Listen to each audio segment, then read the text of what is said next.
नमस्ते dear students, welcome to all. स्वागत है आप सभी का पीटी एजुकेशन पे एक बार फिर से। मेरा नाम है Rahul Hans Chaudhary. Press information bureau analysis का एक और सेशन आपके लिए है। आज हमारे जो टॉपिक्स हैं, सबसे पहले हम बात करेंगे पीएम कृषि सिंचाई योजना के ऊपर में। इसमें हाल फिलहाल कुछ चेंजेस आए हैं, देखेंगे क्या चेंजेस आए हैं। Second, we are going to talk about Vihangam. क्या है ये विहंगम? बेसिकली आप इसे जो योग संस्थान है उससे रिलेट मत कीजिएगा। This is different from the yoga institutions, right. तो विहंगम विहंगम बेसिकली रिलेटेड है आपका कोल और एनर्जी सेक्टर में। Third, we are going to talk about the treaty between India and Poland. तो भारत और पोलैंड के बीच में हाल फिलहाल बिल्कुल लेटेस्ट न्यूज़ है, एक ट्रीटी साइन की गई है, उस पर हम बात करेंगे क्या है उस ट्रीटी में, संधि में। Fourth, we are going to talk about Indian ocean dialogue, जिसको भारत की तरफ से फॉरेन मिनिस्ट्री यानी कि मिनिस्ट्री ऑफ एक्सटर्नल अफेयर्स ने कंडक्ट किया था, तो इस पर भी हम बात करेंगे। Then PCA framework for NBFC. तो पीसीए फ्रेमवर्क आप जानते ही हैं, पढ़ रखा होगा आपने। प्रॉम्प्ट कोर्सिव एक्शन, जो कि आरबीआई के द्वारा दिया गया है, इसको हम जानेंगे, इसको समझेंगे। And then agro and food processing summit. तो हाल फिलहाल जो नेशनल लेवल पे agro and food processing summit है, कहाँ पर हुआ, किसने संबोधित किया, क्या इसमें बातें कही गई, किसको पुश किया गया, उस चीज़ में हम बेसिकली बातें करेंगे। And then MCQs for the practice. तो चलिए शुरू करते हैं दोस्तों। सबसे पहले इस सेशन में आप लोग मेरे साथ इन सारी चीज़ों को कवर अप करने वाले हैं अलॉन्ग विद द 4 एमसीक्यूज।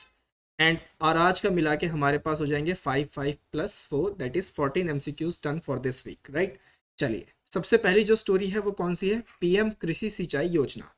तो cabinet committee on economic affairs, जो कि प्रधानमंत्री मोदी जी द्वारा ही लेड की गई थी, उन्होंने क्या किया है, प्रधानमंत्री कृषि सिंचाई योजना उसको अप्रूव कर दिया है। उसके इम्प्लीमेंटेशन को 5 सालों के लिए, अगले 5 सालों के लिए, यानी कि 2021 से 2026 तक के लिए अप्रूव कर दिया है। इसका जो पूरा आउटले इन्होंने बनाया है वो लगभग लगभग 93,000 करोड़ का आउटले बनाया है। अब इसमें 3 बड़े कंपोनेंट हैं। कौन कौन से? एक तो है accelerated irrigation benefit programme, AIBP. Then हर खेत को पानी। And third, the watershed development component. इन सभी को जो है, इन सभी को अप्रूव कर दिया गया है कि ये भी जो है अगले 5 साल तक कंटिन्यू रहेंगे। प्रधानमंत्री कृषि सिंचाई योजना ये किस तरीके का स्कीम है? This is a centrally sponsored scheme. 2015 में इसे लॉन्च किया गया था। सेंटर स्टेट के लिए इसमें जो रेशियो बांटा गया है 75-25% का बांटा गया है। और नॉर्थ ईस्टर्न रीजन या फिर हिली स्टेट्स के लिए 90:10 के लिए किया गया है। साथ ही साथ दो जो नेशनल प्रोजेक्ट्स हैं उनकी भी सेंट्रल फंडिंग का है, जो 90% के आसपास है। दो नेशनल प्रोजेक्ट्स कौन कौन से हैं? एक तो रेणुका जी डैम प्रोजेक्ट हिमाचल प्रदेश का, और लखवार मल्टीपर्पज प्रोजेक्ट उत्तराखंड का।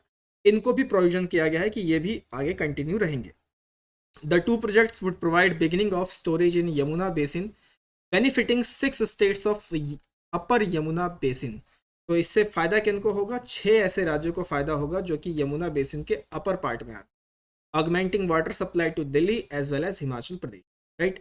अब लगे हाथों जो इसमें 3 जो कंपोनेंट्स है उसको हम थोड़ा सा डिस्कस कर लेते हैं। That is accelerated irrigation benefit programme. आप नाम से ही समझ रहे होंगे, एक्सेलरेट करना। क्या एक्सेलरेट करना? इरिगेशन को। तो this is a flagship programme of government of India, जिसका मुख्य उद्देश्य है जो भी इरिगेशन प्रोजेक्ट्स हैं उनको फाइनेंशियल सपोर्ट प्रोवाइड करना, उनको फाइनेंशियल असिस्टेंस देना। सेकेंड इज हर खेत को पानी। इसका मतलब क्या है कि फार्म एक्सपेंशन करना, कल्टीवेबल जो एरिया है उसको उसमें सुनिश्चित करना कि इरिगेशन प्रॉपर तरीके से हो सके। तो कहीं ना कहीं ये दोनों एक दूसरे के साथ मर्ज है। Then the watershed development components. अब इसमें क्या है, जैसे कि मिट्टी का कैसे बचाव करना है रेनफेड एरियाज में, वाटर कंजर्वेशन कैसे करना है, ग्राउंड वाटर में पानी फिर दोबारा कैसे रिचार्ज करना है, अरेस्टिंग रन ऑफ क्या होना चाहिए, and promoting extension activities related to water harvesting and measurement. तो ये सारी चीज़ें जो आ गई वो वाटर शेड डेवलपमेंट में आ गई। तो ये 3 कंपोनेंट है जिनको अगले 5 सालों के लिए कंटिन्यू किया गया है। प्रधानमंत्री कृषि सिंचाई योजना के कुछ और भी कंपोनेंट है, जैसे पर ड्रॉप मोर क्रॉप। ये किसके द्वारा इंप्लीमेंट किया जाता है? तो this is basically being implemented by department of agriculture and farmers welfare. तो ये थी पहली स्टोरी दोस्तों, पीएम कृषि सिंचाई योजना। आगे बात करते हैं, उससे पहले एक बहुत अच्छा इन्फोग्राफिक है, इसको आप आराम से देख लीजिएगा। इसमें कुछ और बातें भी कही गई हैं कि इसमें 22 लाख किसानों को फायदा मिलेगा, इंक्लूडिंग 2.5 लाख एससीज एंड 2 लाख एसटीज, राइट। तो ये सारी चीज़ें इसमें हैं, इनको आप आराम से पढ़ लेना। यहाँ पे डेट वगैरह भी पूरा मेंशन है, बिल्कुल लेटेस्ट खबर आपके लिए मैं लेके आया हूँ। दूसरे पे आते हैं, विहंगम। है क्या ये एक इंटरनेट बेस्ड एक प्लेटफॉर्म है। इसी को नाम क्या कहा गया है? विहंगम। इससे रिलेटेड है। तो इसमें बेसिकली जो रिमोटली पायलटेड एयरक्राफ्ट सिस्टम है वो इसके साथ इंटीग्रेट किया गया है। किसके साथ? इंटरनेट बेस्ड प्लेटफॉर्म के साथ। कहाँ पर किया गया है? महानदी कोलफील्ड्स लिमिटेड में किया गया है। इसका इनॉग्रेशन 1 सितंबर 2021 को ही हो गया। अब इस सिस्टम में क्या क्या है? इसमें एक तो ग्राउंड कंट्रोल स्टेशन है, उसके बाद एक इंटरनेट लीज लाइन है जो 40 Mbps की स्पीड देता है, और फिर एक विहंगम पोर्टल है। इसको लाया क्यों गया है? लाने से पहले इसको जानते हैं कि इसको लाया कहाँ पर गया है, कहाँ पे इसे डिप्लॉय किया जाएगा। तो it has been deployed at 2 open cast mines of MCL, यानी कि Mahanadi coalfields limited, namely Bhubaneswari and Lingaraj. तो ये दो जगह है जहाँ पर इन्हें, बेसिकली ओपन कास्ट माइंस है ये, यहाँ पर इन्हें डिप्लॉय किया जाएगा ट्रायल बेसिस के लिए, पायलट प्रोजेक्ट के लिए। अब इसमें होगा क्या कि रियल टाइम जो है एनालिसिस होगी, जो एरियल वीडियो की, यानी माइनिंग एक्टिविटीज़ क्या हो रही है उसकी एक एरियल वीडियो की रियल टाइम एनालिसिस होगी, और पूरा का पूरा इन्फॉर्मेशन जो है विहंगम पोर्टल से देखा जा सकता है, एक्सेस किया जा सकता है। उसके लिए क्या चाहिए? उसके लिए आपको ID पासवर्ड चाहिए, जो कि एक ऑथोराइज पर्सनल के पास ही होगा। तो कहीं ना कहीं जो माइनिंग सेक्टर है, जो माइनिंग एक्टिविटीज़ है, उसको आप ऑब्जर्वेशन में रख सकते हैं इस पोर्टल के तहत। कौन सा पोर्टल? विहंगम portal. This information was given by the Union Ministry of Coal and Mines and Parliamentary Affairs, Shri Prahlad Joshi, in a return apply in a Lok Sabha today. That's why ये थोड़ा लोकसभा में चर्चे में था, तो इसलिए इसको लाया गया है, राइट। तो दिस इज द विहंगम। ध्यान रखना है आपको, कंफ्यूज नहीं करना है, क्योंकि विहंगम नाम का एक और योग संस्थान है, उससे रिलेट नहीं करना है आपको, राइट। उस पर फिर कभी बात करेंगे। तीसरी स्टोरी पे आते हैं, that is treaty between India and Poland. तो ये आप देख सकते हैं, ये पोलैंड है, ये बाल्टिक सी है, इधर Russia, Lithuania, Belarus, Ukraine, Slovakia, चेकिया, जर्मनी, राइट। पोलैंड की राजधानी क्या है? कैटोविस। तो यूनियन कैबिनेट ने क्या किया है? एक ट्रीटी को अप्रूव किया है। ट्रीटी का नाम क्या है? Treaty on mutual legal assistance in the criminal matters. Mutual यानी एक दूसरे के साथ म्यूचुअल होके, लीगल असिस्टेंस कानूनी रूप से, किस चक्कर में? क्रिमिनल मैटर्स में, राइट। इसके बीच हुआ है, भारत सरकार और पोलैंड के बीच में हुआ। ये ट्रीटी अब क्या करेगी? इसमें क्या होगा? जो भी क्राइम से रिलेटेड जो भी इन्वेस्टिगेशन होते हैं, प्रोसिक्यूशन होते हैं दोनों देशों में, उसको इफेक्टिवनेस मिलेगा, साथ ही साथ कॉपरेशन बढ़ेगा, म्यूचुअल लीगल असिस्टेंस प्रोवाइड की जाएगी। अब इसमें क्या है कि इसमें टेररिज्म को भी शामिल किया गया है, तो एक बहुत अच्छा लीगल ढांचा जो है वो तैयार हो सकता है। अगर मैं बात करूं, in a bilateral cooperation with Poland in investigation and the prosecution of a crime as well as in tracing, restrain and confiscation of proceeds and instruments of crime as well as funds meant to finance terrorist acts. तो कहीं ना कहीं जो organise crime है भारत के अंदर में या फिर पोलैंड के अंदर में, उनको एक म्यूचुअल अंडरस्टैंडिंग से हल करने की, इन्वेस्टिगेशन के रूप में या फिर प्रोसिक्यूशन के रूप में, दोनों ही रूप में ये कोशिश की जा रही है। After signing and ratification of the treaty, suitable gadget notification will be issued under the relevant provisions of criminal of procedure code CRPC 1973। तो इसके तहत इसमें पूरा जो है नोटिफाई वगैरह सब अच्छे से किया जाएगा। वंस इन ऑपरेशन, एक बार अगर ये कार्यरत हुआ, the treaty will be instrumental in gaining better inputs and insights in the modus operandi of organised criminals and the terrorist, right. तो ये थोड़ा सा जो ऑर्गेनाइज्ड क्राइम्स है उसको कम करने को लेकर एक इस तरीके का एक म्यूचुअल लीगल असिस्टेंस लाया गया है between the government of India and Poland. देखते हैं कितना आगे सक्सेसफुल रहेगा, फिर आगे भी बात करते रहेंगे। तो पोलैंड से रिलेटेड कुछ कुछ जो जोग्राफिकल चीज़ें हैं उसको भी आप अच्छे से तैयार कर लीजिएगा, एग्जाम में ये डेफिनेटली पूछने जाने वाला है, राइट। चलिए आगे बात करते हैं। द इंडियन ओशन डायलॉग, इसका 8वां एडिशन था, 15 दिसंबर 2021 को हेल्ड किया गया, jointly hosted by external affairs minister and Indian council of world affairs. ये ध्यान रखना है, एक्सटर्नल अफेयर्स मिनिस्ट्री तो याद रहती है सभी को, लेकिन Indian council of world affairs याद नहीं रहता, वो भी इसमें शामिल थे। अब थीम क्या था? थीम था leveraging digital technologies for health, education, development and trade in the Indian ocean rim association IORA member states. अब ये इसमें वर्ड आ गया तो इसको समझना जरूरी है। अब जो एडिशन था, जो डायलॉग था, वो तो इसी बातों पे था कि डिजिटल टेक्नोलॉजीज हेल्थ के सेक्टर में कैसे यूज़ करें, एजुकेशन में कैसे यूज़ करें, विकास के मुद्दों में कैसे यूज़ करें, और साथ ही साथ Indian ocean rim association member states में अगर ट्रेडिंग करनी है तो उसमें भी कैसे यूज़ करें। तो अब यहाँ पर आपके पास सामने वर्ड आया है इंडियन ओशियन रिम एसोसिएशन। अब इसको फॉर्मली किस नाम से जाना जाता था? IORARC, मतलब कि Indian ocean rim association for regional cooperation, बाद में नाम चेंज किया गया, and Indian Ocean Rim Initiative. It is an international organization comprising of 23 states which share borders with the Indian Ocean. It is a regional forum, tripartite in nature. It brings together representatives of government, academia, and business to promote cooperation and closer interaction between them. The headquarters of this association is based on Ibeen, that is in Mauritius, right? तो ये कुछ कुछ चीज़ें जो है वो आपको ध्यान रखनी है। This is the 8th edition of the Indian ocean dialogue. Next moving onwards, जो हमारी अगली स्टोरी है that is PCA framework for NBFCs. तो रिजर्व बैंक ऑफ इंडिया ने अनाउंस किया है कि they are going to make prompt corrective action framework for non banking financial companies. इससे क्या होगा, ये बेसिकली एक तरीके का सुपरवाइजरी टूल्स है जिससे कि इंस्टीट्यूशंस जो हो सके वो मजबूत हो सके। 1 अक्टूबर 2022 से ये इफेक्ट में आने वाला है। इसका मुख्य उद्देश्य क्या था, बेसिकली बैंक्स वगैरह के लिए आया था कि देखो भाई उनकी फाइनेंशियल कंडीशन अच्छी हो जाएगी, उनके गवर्नेंस के जो इश्यूज हैं वो दूर हो जाएंगे। इस वजह से ये प्रॉम्प्ट करेक्टिव एक्शन को लाया गया था। अब एनबीएफसीज में भी इसको डाला जा रहा है। This will apply to all deposit taking NBFCs, all non-deposit taking NBFCs in the middle, upper and the top layers, including investment and credit firms, core investment firms, infrastructure debt funds, infrastructure finance firms and microfinance institutions।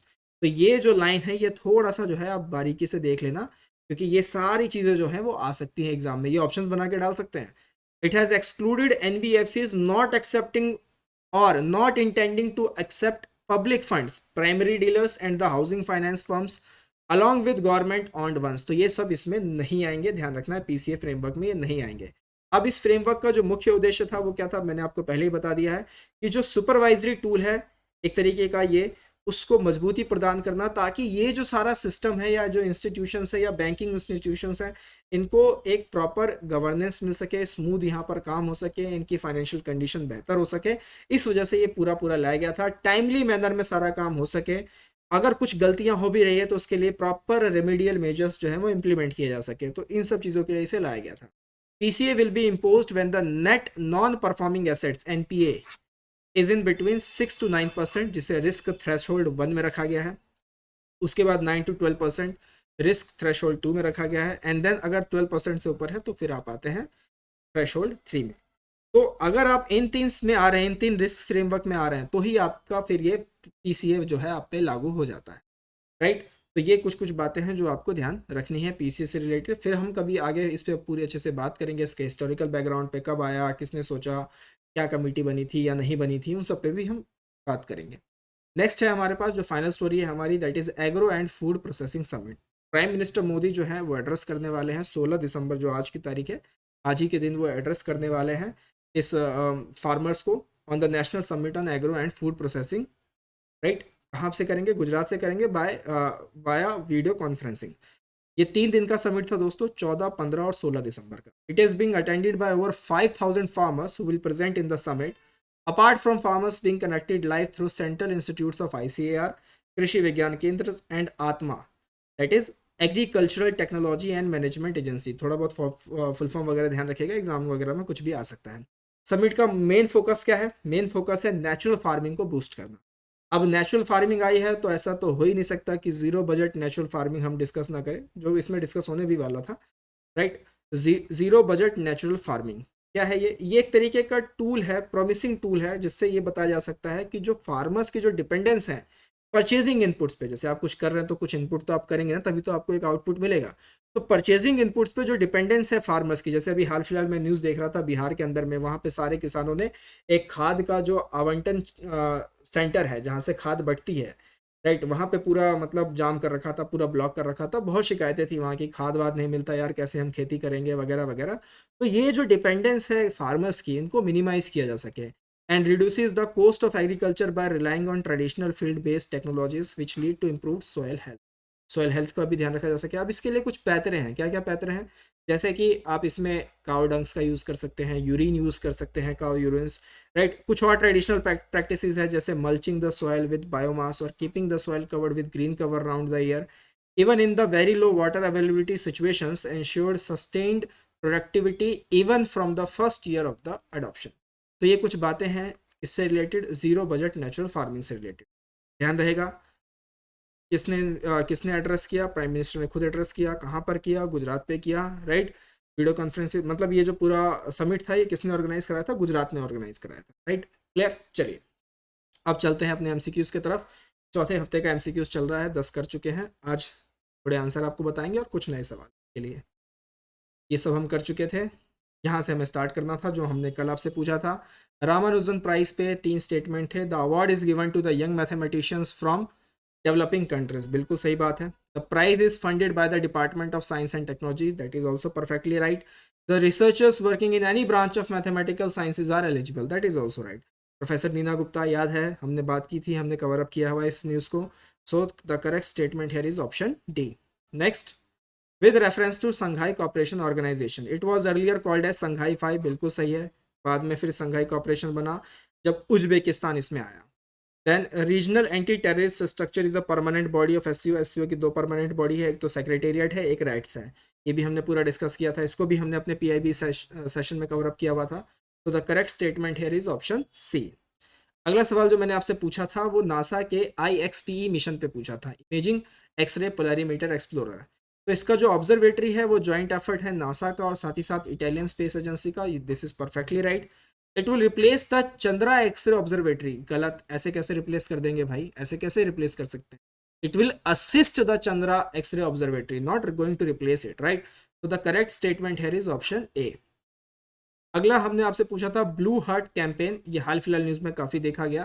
This is basically related to the global awareness raising initiative to fight human trafficking. तो ये थोड़ा सा ध्यान रखना है, blue heart campaign, right, किससे related है। ये एक तरीके से एक अवेयरनेस है जो कि ह्यूमन ट्रैफिकिंग से फाइट करने के लिए रेस की जा रही है वर्ल्ड लेवल पे।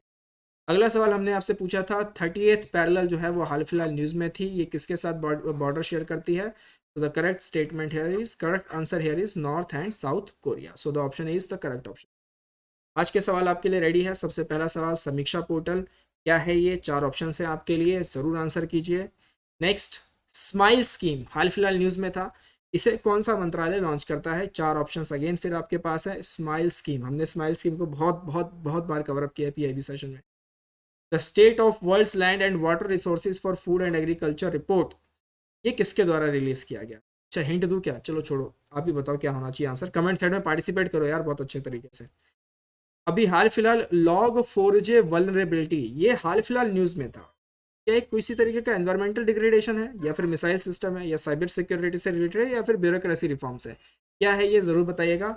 आज के ये सारे 4 सवाल मैंने आपको दिखा दिए, इसका आंसर हम देंगे आपको अगले सेशन में। पीटी के सब्सक्रिप्शन कोर्सेज ऑन है दोस्तों, एनरिच कंटेंट है, रेगुलर स्टडी है, आइए ज्वाइन कीजिए। Level 1 CA booster premium, level 2 power of 10। साथ ही साथ यूपीएससी के बहुत अच्छे अच्छे प्यारे प्यारे ऑनलाइन कोर्सेज हैं, डिस्क्रिप्शन बॉक्स में पूरा का पूरा लिंक है, चेकआउट कीजिए। अगर अभी तक आपने एनरोल नहीं किया है तो एनरोल कीजिए, दोस्तों को भी कराइए। सिविल तपस्या का पोर्टल है, बहुत कुछ यहाँ पर है, बहुत मसाला है यहाँ पर पढ़ने के लिए, आराम से इसको पूरा एक्सप्लोर कीजिए जितना हो सके। मिलेंगे अगले सेशन में दोस्तों, टिल देन टेक केयर, नमस्ते, जय हिंद।